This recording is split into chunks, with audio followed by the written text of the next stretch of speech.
Whenever something seemingly small happens to you in your life, but causes you to have a strong and even massive negative emotional reaction, these types of situations are commonly known as being emotionally triggered or just being triggered.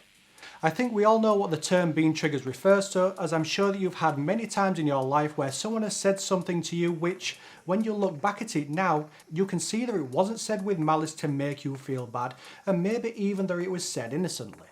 But at the time it causes strong, massive negative emotional reactions within your emotions which just took over and consumed you. And these strong negative emotional reactions could come out of the blue and come from anywhere.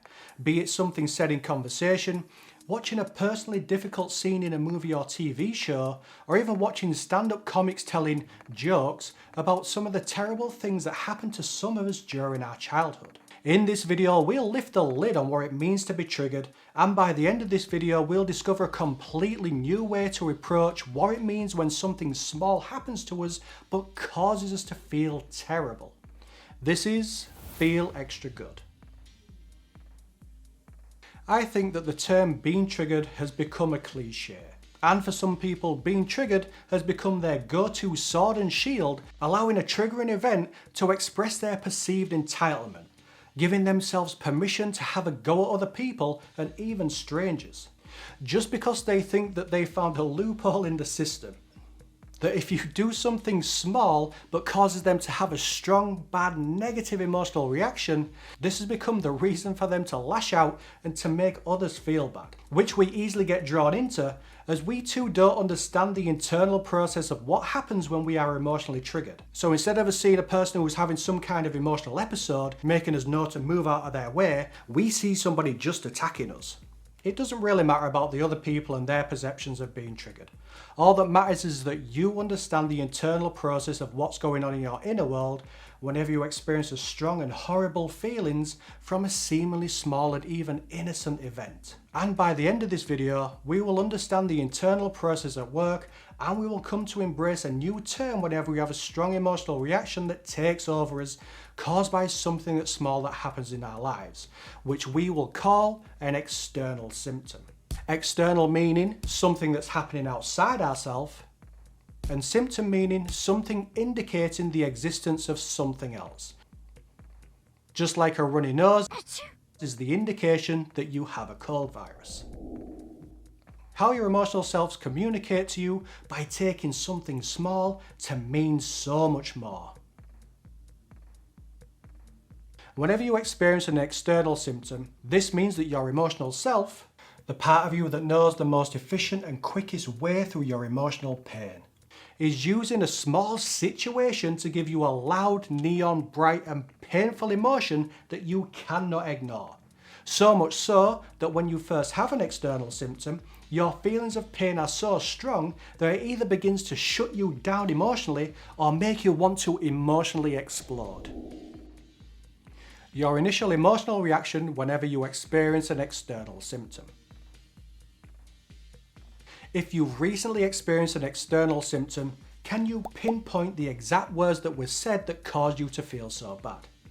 This initial strong emotional reaction is like a thread for you to pull at, and if you do, you'll swap one kind of emotional pain that you can't do anything with for another type of emotional pain that you can work with. This thread is there to help you explore and discover unacknowledged feelings and beliefs about your past that lay under the surface. The internal process of an external symptom. Let's create a scenario to better understand this internal process. Let's say a work colleague told you about a recent adventure holiday, and with excitement in their voice, they said that they hired a guide to take them cave diving. But at a particular point while exploring the cave system, they told you that they got stuck in a small hole and they were starting to feel scared. But as they told you that they were stuck underground and that they were scared, you suddenly felt a horrible and painful feelings in your emotions. And you realise that at this point you are having an external symptom.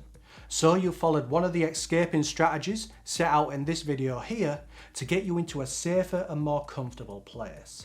But when you got home and let your emotions settle, you decided to have a session of working in your inner world, and when you pinpointed the exact part of your friend's story that caused you to have the most pain, you figured out what the pain represented and you used it to emotionally link back. Only to find a childhood memory popping into your mind of your uncle tying you up in a garage and leaving you in the dark for hours on end. This happened to you at an age when you can remember these times and with some detail. But since you were so young, your emotional palette hadn't fully developed enough to allow you to experience the adult emotional reactions that an adult would experience if they was also forced to be tied up and left in the dark. So since your emotional palette couldn't create and produce those adult feelings, these feelings from your past stay in the deeper part of you, and on one rainy Tuesday morning whilst at work, when a colleague told you about they felt trapped in a dark cave and that they felt scared, your emotional self attached those unacknowledged feelings about you being tied up and left in the cold, dark garage.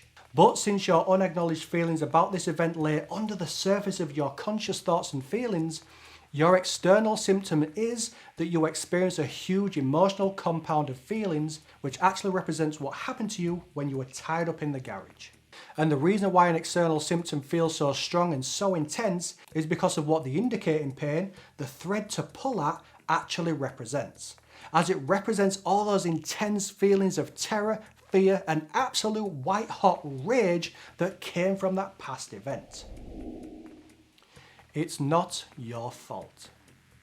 If you think that you're a weak person because you hear something seemingly innocent and small but it makes you feel terrible, then you are wrong. As it's not that you are weak at all. It's just that your emotional self is trying to communicate something to you about your past, and it has nothing to do with strength or weakness. But it's all to do with expanding your emotional intelligence, which is done by using these methods to re-educate yourself in regards to how your feelings work.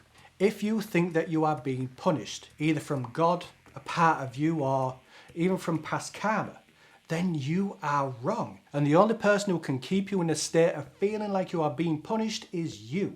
And the more you begin to explore your painful feelings is the moment you start to put an end to your thoughts about being punished. We've all made mistakes, and we've all done things in our lives that hurt others. This is a part of learning and growing. What happened back then was a life lesson, not a life sentence. I'll end by saying that if some of the points that I've spoken about in this video has made you feel a bit better, or has made you feel a bit more hopeful, then please leave a like on this video. And if you want to feel a part of an ever-growing community of people who, I won't say that they're in the same boat as you, as your boat is very unique to you, but they're certainly in the same storm, then come in and join us by subscribing, and we'll learn how to use that storm to your advantage. In the next video, we're going to carry on learning about the internal process of an external symptom, as I think there are so many confusions about small incidents that create large negative emotional reactions that it's best to learn about the internal process first before we learn how to use them to emotionally link back. With that said, thank you so much for watching, and I'll see you in the next video.